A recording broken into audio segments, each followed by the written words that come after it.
This is Kevin Mayo, and today we're drinking Stone IPA. This is one of the original, I won't say one of the original IPAs, but one of the really early West Coast IPAs. It was originally brewed in 1977 as their first anniversary beer. This one was packaged on 6/22, so it's exactly 2 months old at this point. Today's the August 21st, and it's good until 10/21, or 10/22, I'm sorry.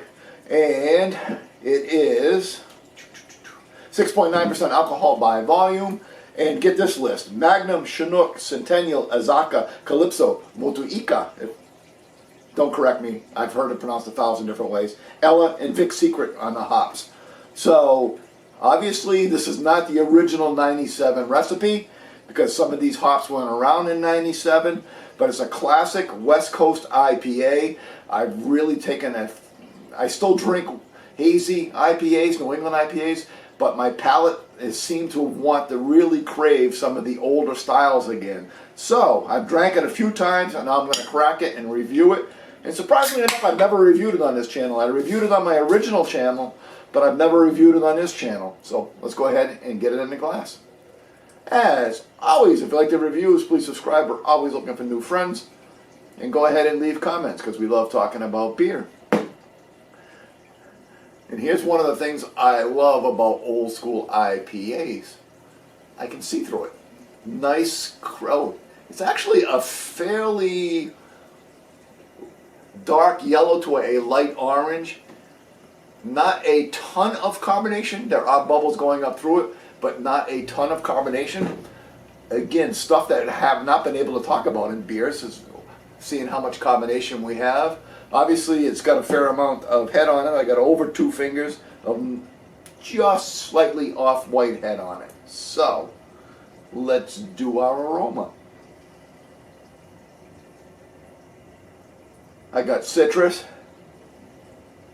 maybe specifically lemon. I got a hint of pine. I got a little bit of bread, like saltines.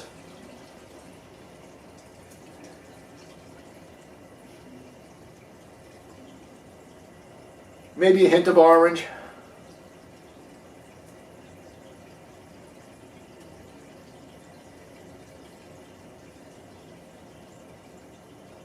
And a little bit of dankness. I'm going to describe it as earthy moss. Cheers.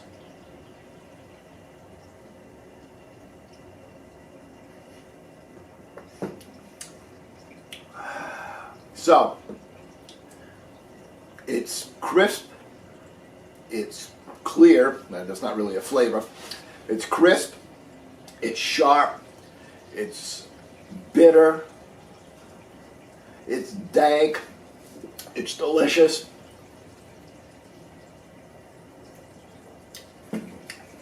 Grapefruit rind.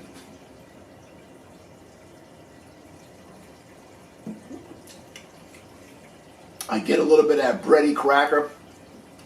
Finish is quite bitter, quite resinous on the tongue. All descriptive terms that I used to use 5, 6, 7, 8 years ago. And there's nothing wrong with them. It's not like these beers all of a sudden became bad. I was just on Stone's website, that's where I got the hops list. They say this is still their #1 selling beer, so.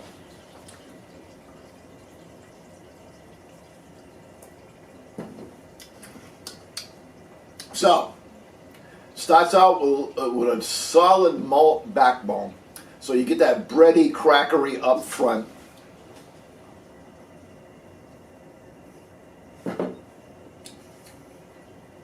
Get a hint of orange. You get that grapefruit rind. You get just a hint of pine. I mean, just a passing hint of pine. And then it finishes nice and bitter, but on the front of the tongue. We used to always describe it in the back of the throat, where it just kills you. The bitter does linger. It doesn't just dissipate fastly, so the bitter does linger. So In a tasting situation like this, where I keep going back in to try to get the flavors, the bitter does build. But if you were just sipping this, the bitter would dissipate, and then it would be a nice flat, fresh blast when you get into the next sip of it. So, what do we think about this beer? We think it's fantastic. It's 180 degrees different from what some of the IPAs are being brewed today. But again, it's drinkable, it's crisp, it's clean, it's flavorful, it's refreshing, and the flavor doesn't change. So first sip to last, it's going to be the same beer. I have a real problem with some of these New England IPAs.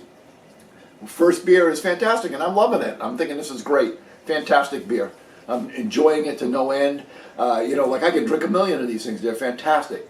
Halfway through it changes, and by the time you get down to the bottom, it's nothing but just a hop bite. It's just not bitter, but like a burn on the back of the tongue.